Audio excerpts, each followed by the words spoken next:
नमस्कार। क्या आपने कभी मेरा नाम नहीं सुना? ये तो हो ही नहीं सकता। मैं हूँ भारत का पहला चक्रवर्ती सम्राट, महान चंद्रगुप्त मौर्य का पोता और सम्राट बिंदुसार का पुत्र। मैं हूँ अशोक और आज मैं आपको कहानी सुनाने आया हूँ। एक साधारण राजकुमार से अशोक द ग्रेट बनने तक की कहानी। क्योंकि मैं एक राजा का बेटा था, मेरा जीवन भौतिक सुखों से भरा था। बचपन आरामदायक था, लेकिन जो कहते हैं ना, असली संघर्ष तब शुरू होता है जब आप योग्य होते हुए भी अपने अधिकारों से वंचित रह जाते हैं। मेरे साथ भी कुछ ऐसा ही हुआ।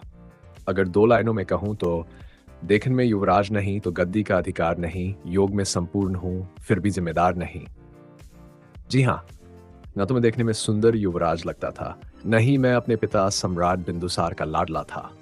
गद्दी के उत्तराधिकारी में भी मुझे सबसे नीचे स्थान दिया गया, लेकिन मैं अशोक था। मैं कमजोर नहीं था जो परिस्थितियों के आगे झुक जाता। जब अपने हक की बात आई तो मैंने पूरे जग से लड़ने की ठान ली। भाइयों के बीच गद्दी के लिए गृह युद्ध हुआ और मैंने अपनी तलवार उठाई। एक एक कर अपने विरोधियों को हराया, खून से रंग गया दरबार और अंत में, चाहे पिता की इच्छा के विरुद्ध ही सही, मैंने मौर्य सिंहासन पर अपना हक जमाया। और ये तो सिर्फ शुरुआत थी। संघर्ष मेरा साथी था और मैं हर पल, हर घड़ी, हर परिस्थिति में डटकर लड़ा। तब जाकर तकदीर ने मुझे चक्रवर्ती सम्राट बनाया। लेकिन मेरी जिंदगी का सबसे बड़ा मोड़ आया कलिंग युद्ध के समय। मेरे राज्याभिषेक के 8वें वर्ष लगभग 260 ईसा पूर्व में मैंने कलिंग पर चढ़ाई की।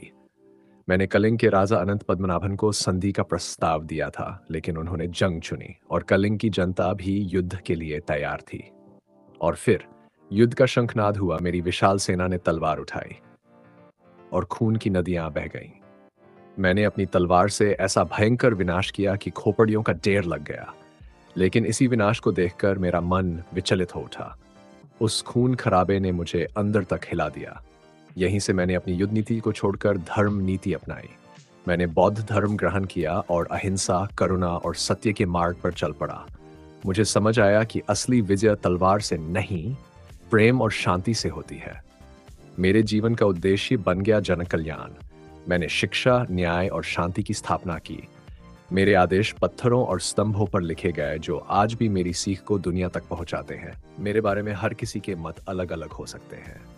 कोई मुझे एक अच्छा राजा मानता होगा, कोई एक अच्छा सेनापति, तो कोई जन कल्याण की धम्मनीति के आधार पर मुझे महान व्यक्तित्व समझता होगा। क्योंकि धम्मनीति सीधा जन कल्याण से जुड़ती है और जन कल्याण किसी भी व्यक्ति के व्यक्तित्व को महान से महानतम बनाने में सफल साबित होता है।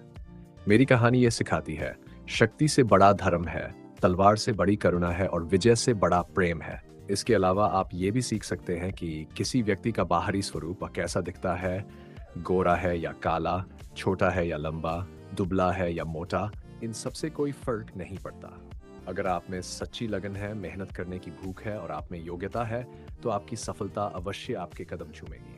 अगर ये कहानी आपको पसंद आई हो तो वीडियो को लाइक करें, शेयर करें और चैनल को सब्सक्राइब करें। धन्यवाद।